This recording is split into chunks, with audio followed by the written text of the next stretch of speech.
இன்னைக்கு நம்ம பார்க்க போகிற செலிபிரிட்டி விஜய் டிவியில் ரீசண்டாக டெலிகாஸ்ட் ஆகிக்கிட்டு இருக்க மோதலும் காதலும் அப்படிங்கிற சீரியலோட ஹீரோயின் வேதாவை பற்றி தான். இவங்களை பற்றின ஃபுல் டீட்டெயில்ஸ் தெரிஞ்சுக்கிறதுக்கு முன்னாடி சேனலை மறக்காமல் சப்ஸ்கிரைப் பண்ணிக்கோங்க. இவங்களோட ஃபுல் நேம் அஸ்வதி ஆஷ். இவங்க கேரளாவில் 1994 அக்டோபர் மாதம் பிறந்திருக்கிறாங்க. தன்னோட பள்ளி கல்லூரி படிப்பு ரெண்டையுமே கேரளாவில் தான் படிச்சிருக்கிறாங்க.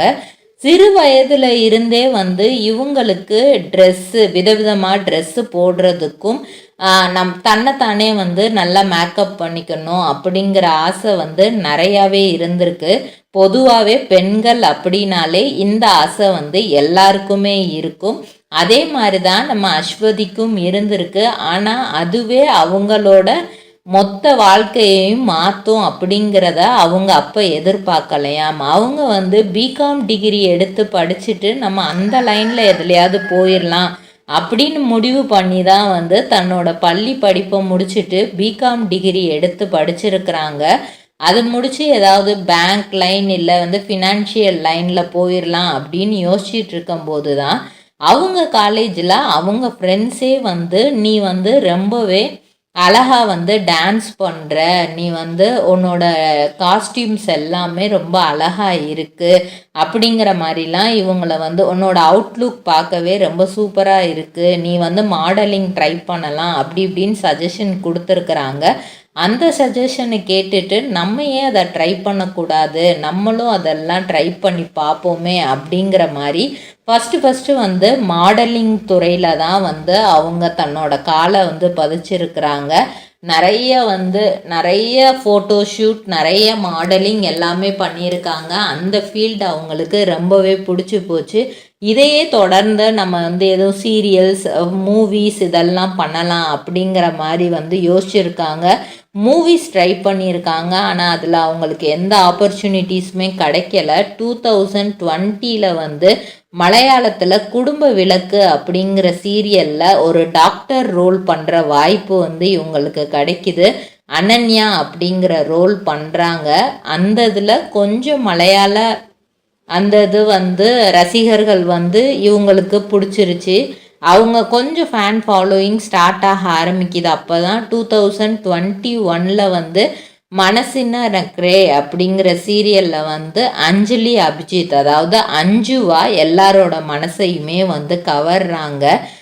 நிறைய பேர் அஞ்சு அஞ்சு அஞ்சு அப்படின்ட்டு ஒரு ஃபேன் ஃபாலோயிங் மலையாளம் இண்டஸ்ட்ரியில் இவங்களுக்கு நிறைய ஃபார்ம் ஆக ஆரம்பிச்சிருச்சு.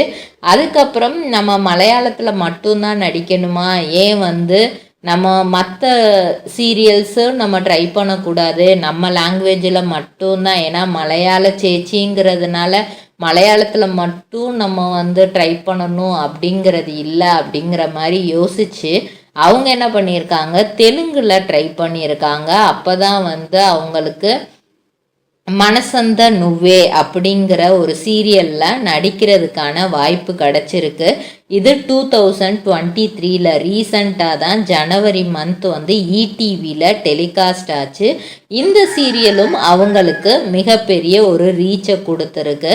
இன் பிட்வீனில் இந்த 2021 அப்புறம் அவங்களுக்கு அந்த லாக்டவுன் 2021 லாக்டவுன் அப்படிங்கிறதுனால அந்த பீரியட் கொஞ்சம் ஸ்லோவாக தான் அவங்க லைஃப்பில் மூவ் ஆகிருக்கு. ஸோ அந்த டைமில் அவங்களோட ஃப்ரெண்டான தன்னோட பாய் ஃப்ரெண்டையே அவங்க திருமணம் செஞ்சுக்கலாம் அப்படிங்கிற மாதிரி வீட்டில் அதை பற்றி பேசுகிறாங்க.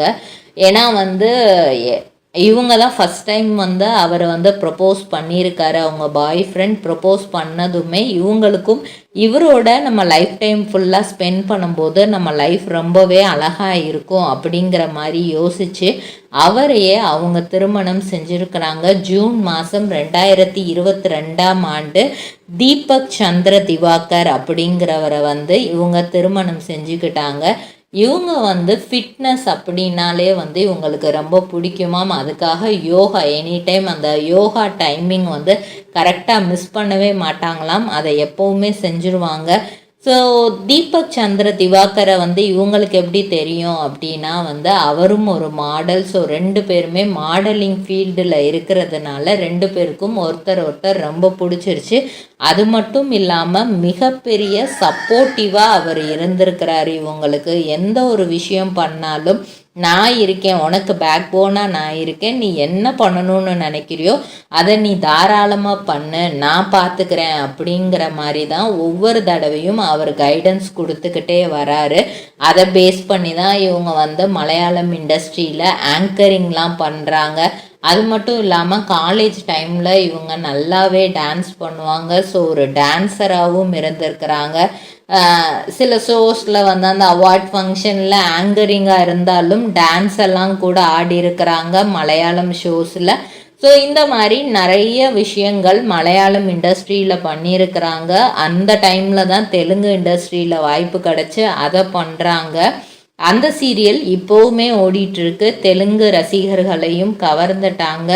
அந்த டைமில் தான் விக்ரம் வேதா அப்படிங்கிற ஒரு சீரியலை ஆரம்பிக்கலான்னு விஜய் டிவி முடிவு பண்ணி அதுக்கான கதையை அஸ்வதி கிட்ட சொல்கிறாங்க.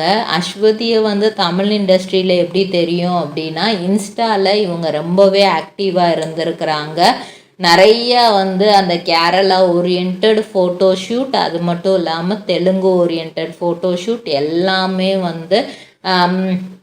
கொலாப் பண்ணி தரதுக்காக இன்ஸ்டாகிராமில் நிறைய காஸ்டியூம்ஸை டிஃப்ரெண்ட்டாக போட்டு அவங்க அது எல்லாமே பண்ணியிருக்காங்க. ஸோ இதை பார்த்து இம்ப்ரெஸ் ஆன டைரக்டர் அவங்கள காண்டாக்ட் பண்ணி இந்த கதை விக்ரம் வேதாவோட கதையை பற்றி சொல்கிறாங்க. இந்த மாதிரி ஹீரோயின் குழந்த பிறக்காது, இன்னொருத்த குழந்தைய தான் நீங்கள் அடாப்ட் பண்ணி அதை கல்யாணம் பண்ணிக்கிட்டு அந்த குழந்தை நீங்கள் வளர்க்கணும் அப்படிங்கிற மாதிரி ஒரு ஸ்டோரி லைனை ஒரு அவுட்லைன் இவங்களுக்கு வேதா கிட்ட சொல்லிட்டாங்க.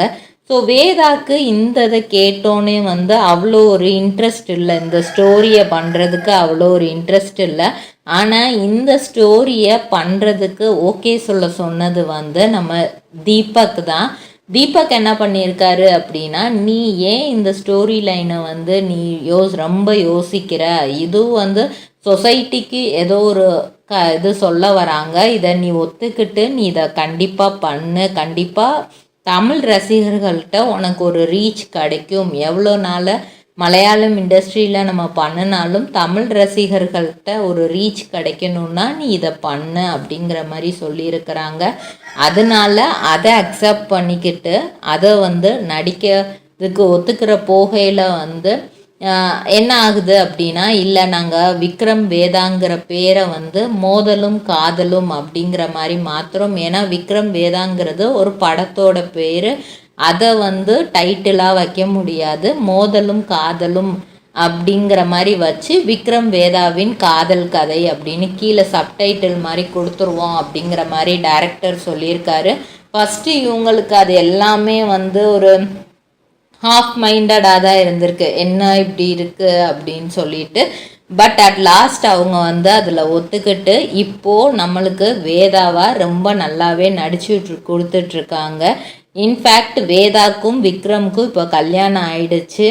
வேதாவோட அம்மாவும் அப்பாவும் வேதாவை ஏற்றுக்கிறாங்களா இல்லையா அப்படிங்கிறது தான் இப்போது ஸ்டோரி லைனாக போயிட்டுருக்கு. கண்டிப்பாக வேதாவோட அப்பா வேதாவை ஏற்றுப்பாங்க, அவங்க அம்மாவும் ஏற்றுப்பாங்க அப்படிங்கிற மாதிரி நம்ம நம்புவோம். இதே மாதிரி பல செலிப்ரிட்டிஸோட பயோகிராஃபி தெரிஞ்சுக்கிற சேனலை மறக்காமல் சப்ஸ்கிரைப் பண்ணிக்கோங்க. சொந்தமாக தொழில் தொடங்கணும்னு ஆசையா, ஆனால் முதலீடு நினச்சி கவலையாக இருக்கா? கவலை விடுங்க. RRR ட்ரேடிங் கம்பெனி இப்போது உங்களை ஒரு வெற்றிகரமான பிஸ்னஸ் மேனாக மாற்ற ரெடியாக இருக்கும். முக்கிய அம்சங்கள் என்னென்னா, பாக்குமட்டை தட்டு தயாரிப்பு தொழில் ரொம்ப சிம்பிள், ஆனால் லாபம் அதிகம். நாங்களே லோனும் அரேஞ்ச் பண்ணி தரோம். இதில் ஸ்பெஷல் என்னென்னா 25% 35% வரைக்கும் மானியமும் கிடைக்கும். உயர்தர மிஷின்ஸ் மற்றும் தரமான ரா மெட்டீரியல்ஸ் வருஷம் முழுக்க நாங்களே சப்ளை பண்ணிடுவோம். நீங்கள் தயாரிக்கிற தட்டுக்களை நாங்களே நேரடியாக வாங்கிக்கிறோம். வாழ்க்கையில் ஜெயிக்க இதுதான் சரியான நேரம். உடனே கால் பண்ணுங்கள். தொடர்புக்கு 8015983336. RRR ட்ரேடிங் கம்பெனி, உங்கள் முன்னேற்றத்திற்கு எங்களது கரம்.